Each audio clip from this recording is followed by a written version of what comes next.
The first one in the season's always the sweetest.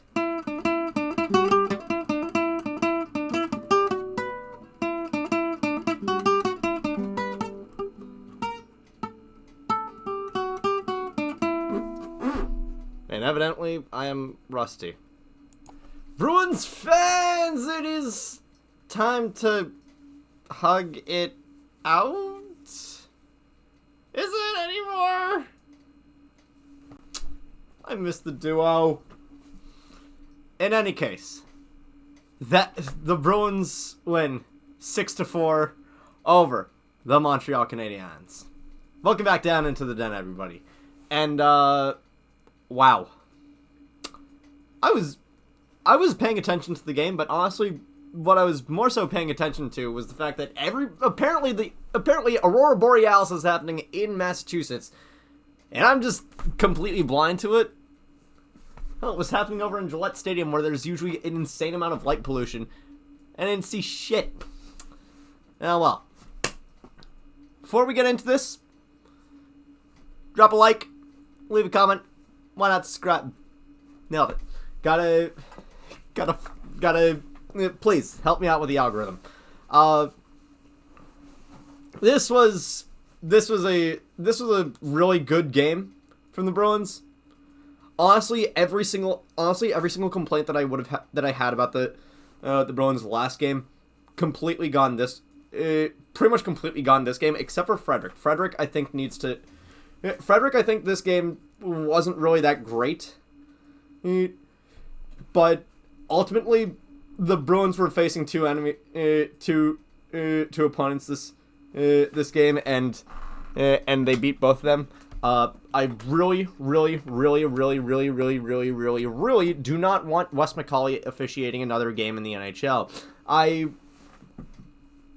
was willing to overlook him just because Toronto was complaining about him, because Toronto makes a mountain out of a molehill about everything. So I thought, it couldn't be too bad. But no, this game showed it. Wes McCauley is just a terrible officiator. Official. He called a high sticking on Coyle when Coyle was nowhere near being high stuck. Near the player getting high stuck, and he called a delay of game on Brad Marchand and near the end of the game for flipping the puck, for being on offense, flipping the puck over the glass accidentally. Where's the line, Wes? Where's the line? Where do we draw the line between okay, that's a bad call, and okay, you're just a bad official?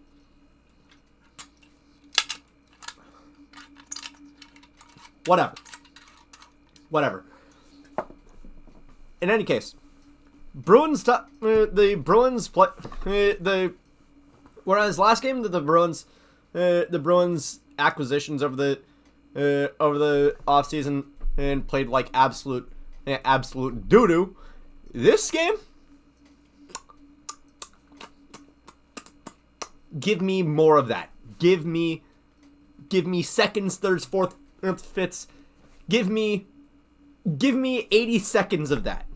I need more of what we saw from the Bruins acquisitions in this game.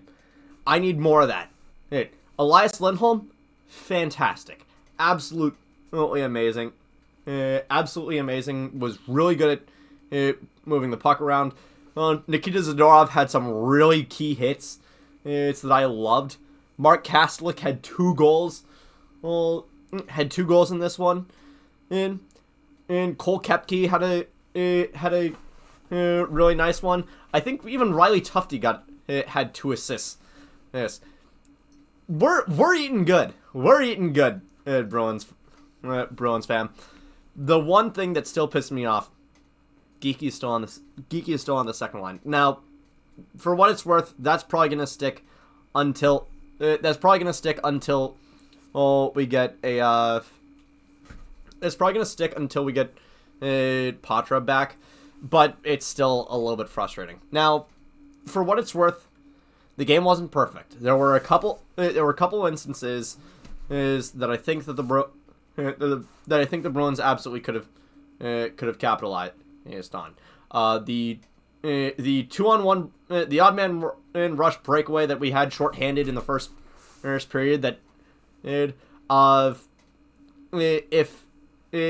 I think it was Elias Lindholm that was on that one. If he had handled that a little bit better, it would have been a nasty. It would have been an absolute nasty shorty. But instead, that ended up going the other way for a goal. And what is it? In the third period, the Bruins were on the power play. I forget what. We probably should have been on a power play for more, especially with Jared Anderson and cross-checking the hell out of McAvoy near the end, and Wes again is like, where is it? No, Bruins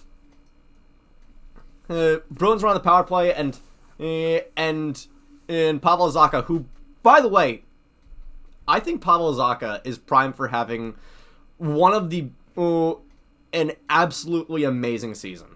I know that he's been great ever since he's been put with Pastrnak, but I think that this is going to be a truly amazing season from Zacha. I don't think that we're gonna see. Heart caliber play from Zacha, but I think we're gonna see at least 30 goals. I think that we're gonna see 60-point Zacha, and that I'm happy with 60-point Zacha. But if he keeps missing a wide open net right in front of him on the power play, I'm gonna lose it. Now, he had a fantastic cut back that left a defender in his dust, just choking on the snow. To pass to Pastrnak for the first goal earlier in the game. But then he completely whiffs on a wide open net, like Pastrnak against the Islanders in 2021. I hate that I remind myself of that. It doesn't matter. So after that whole debacle, there was also the empty netter that probably should have happened. And unfortunately, it came from my golden goat, Johnny Beecher, jumping off sides just a little bit too early. That'll get you. I don't like it. I don't like the call because it's a call against the Bruins, but it's still a good call. And Beecher, I love you. You gotta stay on side.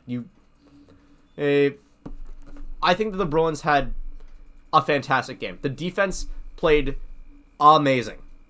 Like, legitimately really, really good. And I know saying that in a game that we allowed 4 goals on 25 shots, it's a little bit strange, especially because it was Swayman in net, and Ullmark only allowed 1 goal to Florida tonight. But I'm not gonna sit here and worry about every single thing that the Panthers do or don't do. I'm not gonna sit here and complain about what could have been with Swayman and Ullmark. I mean, I've already done enough of that as is tonight.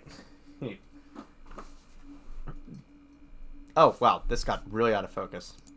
That's better. I'm not gonna sit here and I'm not gonna sit here and worry about everything that other teams are doing 2 games into the season. That's more something that I worry about around game 53, 54. That's something that I worry about. Like early part of the second half of the season. I don't worry about that game 2.